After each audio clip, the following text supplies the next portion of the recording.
First, I want you to close your eyes and imagine a user in your app. Can you believe it? It happened. All this time building, suddenly they showed up. This is the dream. This is the dream you spent so long. Now they're finally here. The graphs are graphing. The users are using. Are they users? Are they bots? Who even knows? Who cares? It's happening. The dream is real. You finally put indie hacker on your Twitter profile and expect to wake up to peer levels of wealth and fame. And then the next day you do wake up and suddenly the users are there, plenty of users, many users. You build an app, it's sort of maybe a chat thing, maybe it's like sharing media files, there's a lot of media storage. The bills start showing up as well. You get a bill from your hosting provider called Triangle. It's like 20K out of nowhere. Like, what? How? Was it just images? Then your database provider, Supermaze, another bill. Dork, your auth service thing, charges by the seat. But bots, do bots need seats? Do bots have bots? Who knows? But all these users using your app, this is the dream. Like, shouldn't this be a good thing? Suddenly it starts weighing on you. How am I going to pay for this traffic and all this usage? And this is where peer-to-peer can come in. Because what if all those users were actually a good thing that would help you? But before that, the problem here is that everything runs through the servers. But what even is a server? In the traditional sense, it's more or less three things. Let's just say it is three things at least. So there's all the post requests coming from the users. They go to the server. The server validates them, makes sure everything's all right, and it stores the data. And then, of course, on the other end, there's all the GET requests, like people reading the data. So it stores the data, makes sure the data is valid, and then it delivers the data, I guess. It holds the truth and the data. But it's fine. We can trust this. I mean, at least we do. We do trust this because, yeah, we do. But also, this becomes like a single point of failure, right? If the server has a bad day, if this happy server guy goes down, GitHub, what happens then? Everything goes down. Nothing works. So, but then you remember in your app building thing here that you once went to a conference and there was this handsome guy, smart guy, brilliant guy talking about peer-to-peer. Then the next day there was another guy also talking about peer-to-peer. And he mentioned how this would solve some of these problems. So peer-to-peer does the same things. We don't. You can remove these things, you just redistribute it. And this, we do this with just plain cryptography. So the first thing we have is what even is a user in this space? In a traditional sense, it's the table row, HTML table row on Dork, your auth provider, or it's a row in your database. What's cracking? Is it my beard? Or row in a database. So that's the traditional user that we think. But in reality, a user in this sense is the keys. The keys that you use to sign the things that go into this shared system. So before you have a user, you have a set of keys. And then we can make it so that we make up this thing called a profile. We're used to having profiles as an avatar and a description and a username or whatever.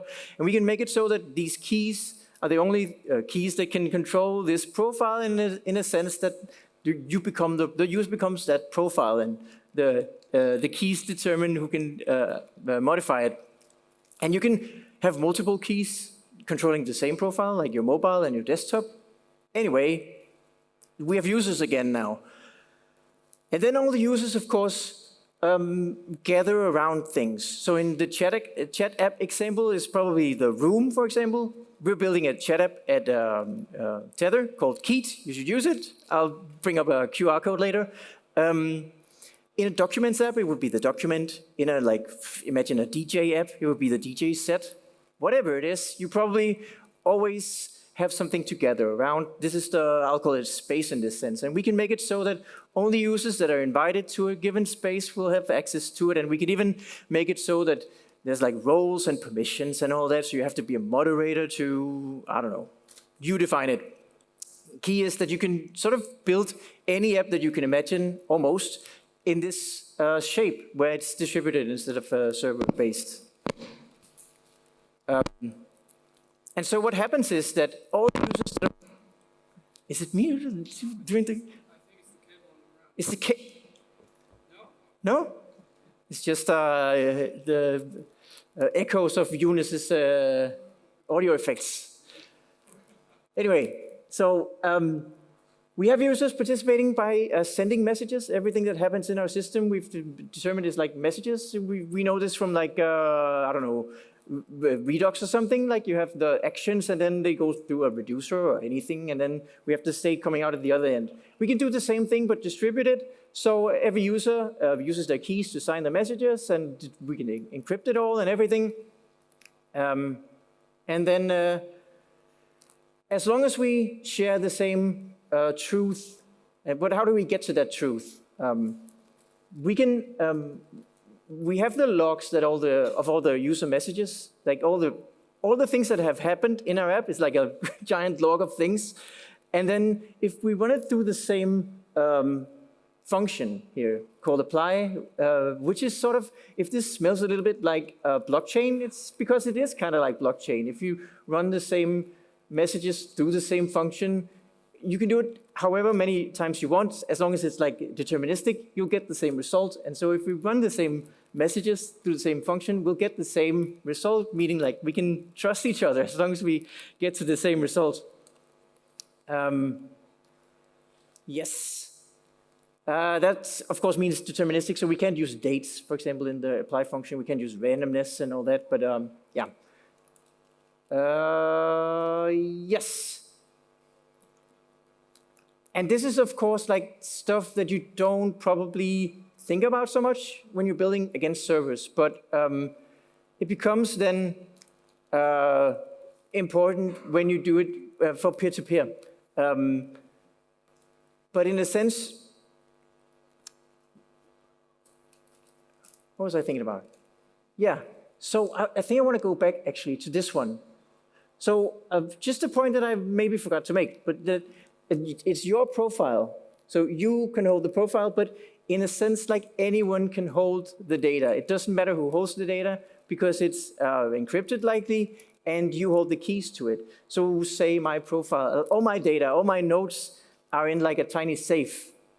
I can give you the safe, and I can give another one a cup. Okay, it doesn't match completely to the physical realm, but still, like if I'm the only one with the keys to the safe, it doesn't matter really who carries it. And this is the same with here with like the profile. My profile can be shared between anyone. We have stuff even like in Keet with like an inbox. So when you get a friend request, a user puts a friend request in your inbox, and then the inbox can like live wherever, but you're the only one with access to it, was the point that I think I forgot to make. And all of this exists already, is what we're using to build Keet, the chat app. It's kind of done.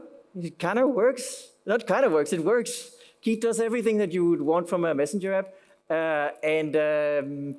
What we're now starting to slowly go into is to like take all the learnings that we have learned from building Keet and then putting them into sort of a framework-ish SDK kind of thing to make it easy for anyone to build peer-to-peer driven apps. So you don't have to think too much about the apply methods, apply functions and everything, but give you some like good conventions for building stuff so you can stand on the shoulders of Tether, I guess. So this isn't final. This isn't what it's necessarily going to look like, but this is sort of the direction that I want to go in where you have like a space manager. So the space in this case is like the thing that you gather around, the room for the chat app, the document for the documents app. Then you can add commands and you can add collections and all that. So for a chat app, for example, we define a schema for what things look like. It's a chat, it has collections. One of them are messages. They have like fields like anything you've seen before. And there's commands as well. So it sort of looks like a Redux thing. We have like actions and they resolve to the same state. You could also, so this is like Keet is a chat app, but you could also imagine like in this case I call it Bunk Docs. This is a Google Docs competitor where we have roles too. So an owner can do anything, an editor can do these things. I've toyed with like a YJS. Do you know YJS? It's like a multiplayer library thing. So you can use tip-tap, but have multiple editors on the same thing. So I've written like an adapter layer that puts YJS onto this. And of course, a document has metadata. We can add that, and we have commands again. And this is a demo of a test app of Bunk Docs running on the simulator and Electronia. Yes, you get the drift. But just to say, like, anything's kind of possible. It's just a matter of like structuring it in this special way. Do we see it to the end? I guess. All right, that's enough. We get a little bit of tuna action. And emojis don't work. Okay, well, so this is imagining like the Dropbox, the good parts, I guess. How it used to be with like you just share a folder and anything you put in that folder you can have on all your machines and you can invite people to it. It's the same kind of thing.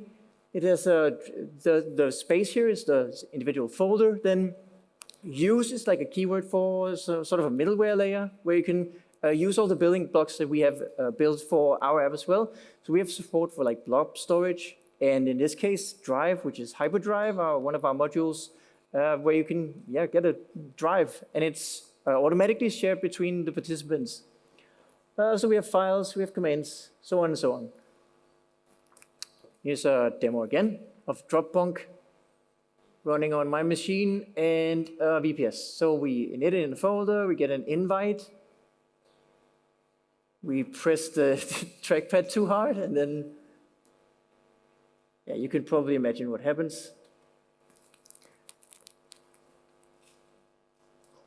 And demos aren't as fun when you don't like do it. We just show it. Okay, yeah, we join it. We go to the thing, click randomly. What's going on? Keys? All right, yeah.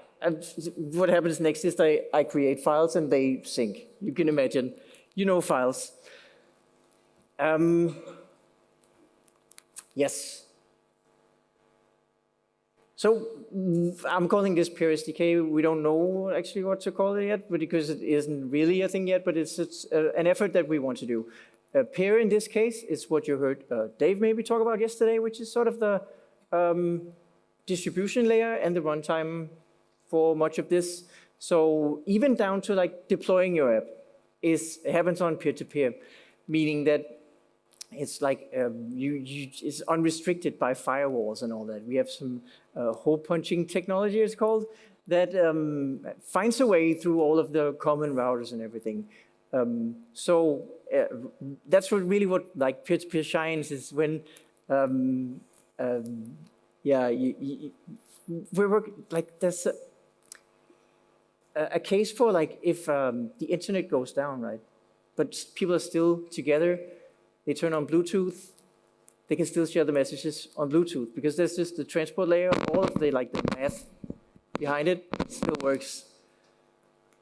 So just to end it, like Peer is the platform to build this on. It exists, you can go read the docs, going through a bit of a transition, but it's there, it exists, it works. Tether is the one paying the bills because we like this idea that apps should be able to do this and work like this and be like unstoppable is the thing, I think.